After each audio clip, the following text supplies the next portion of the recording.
প্রিয় শিক্ষার্থী, বিদ্যুতের ভোল্টেজ কিভাবে বাড়ে কিংবা কিভাবে কমে এই সম্পর্কে কি তোমার আইডিয়া আছে? তো যদি আইডিয়া না থাকে এবং এই সম্পর্কে যদি তোমার আগ্রহ থাকে তাহলে আজকের ভিডিওটা তোমার জন্য। বিদ্যুতের ভোল্টেজ বাড়ানো কিংবা কমানোর জন্য আমরা যে যন্ত্র ব্যবহার করি তার নাম হচ্ছে ট্রান্সফরমার। এখন একটা ট্রান্সফরমারের তিনটা অংশ থাকে। প্রথমে যে অংশটা তোমরা দেখতে পারতেছো, এই যে অংশ, একে বলা হয় প্রাইমারি কয়েল, এবং শেষের দিকে যে অংশটা দেখতে পারতেছো এটাকে বলা হয় সেকেন্ডারি কয়েল, এবং এর মধ্যবর্তী একটা অংশ থাকে, এই অংশের নাম হচ্ছে আয়রন কোর। এই আয়রন কোরের মধ্যে ম্যাগনেটিক ফিল্ডের সৃষ্টি হয়।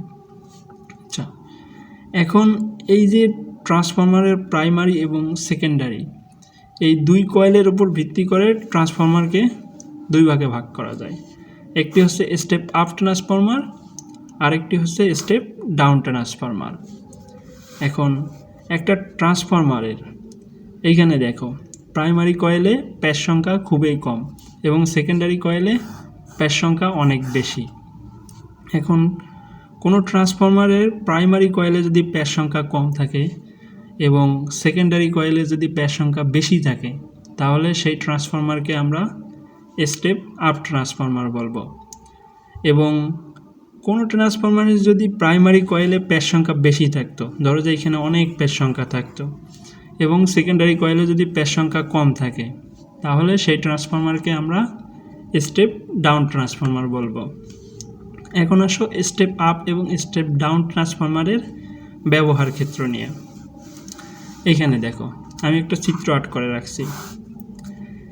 এইটা ধরো আমাদের রূপপুর পারমাণবিক বিদ্যুৎ কেন্দ্র। এখন এইখানে তো আমাদের বিদ্যুৎ তৈরি হচ্ছে। যখন বিদ্যুৎ উৎপাদন হয় তখন আমাদের রূপপুর পারমাণবিক বিদ্যুৎ কেন্দ্রে 24 কিলো ভোল্ট বিদ্যুৎ উৎপাদন হচ্ছে ধরো। এখন এই যে 24 কিলো ভোল্ট, এই 24 কিলো ভোল্টকে আমরা যখন ট্রান্সমিশন করব বা সাব স্টেশনে কিংবা ন্যাশনাল গ্রিডে পাঠাবো, তখন আমরা 24 কিলো ভোল্টে পাঠাইতে পারবো না। এই 24 কিলো ভোল্টকে তখন আমাদের 400 কিলো ভোল্টে পরিণত করতে হবে। এই যে আমাদের তৈরির সময় কত ছিল, 24 কিলো ভোল্ট ছিল, এবং যখন আমরা জাতীয় গ্রিডে পাঠাচ্ছি তখন এর ভোল্টেজ কত, 400 কিলো ভোল্ট। তাহলে এই 24কে 400 কিলো ভোল্টে আমরা কিভাবে পরিণত করব? এই 24কে 400 কিলো ভোল্টে পরিণত করার জন্য আমরা স্টেপ আপ ট্রান্সফরমার ব্যবহার করব। তাহলে এখান থেকে কি শিখলাম, যে নিম্ন ভোল্টেজকে উচ্চ ভোল্টেজে পরিণত করার জন্য স্টেপ আপ ট্রান্সফরমার ব্যবহার করা হয়। আচ্ছা, এখন আমরা স্টেপ আপ ট্রান্সফরমার ব্যবহার করে ন্যাশনাল গ্রিড অথবা কোনো একটা সাব স্টেশন পর্যন্ত পৌঁছায় দিলাম। এখন দেখো, এই সাব স্টেশন থেকে তো অবশ্যই আমাদের বসত বাড়িতে বিদ্যুৎ সরবরাহ করা প্রয়োজন। কারণ কি, আমরা তো বসত বাড়িতে ব্যবহার করার জন্যই বিদ্যুৎ উৎপাদন করতেছি।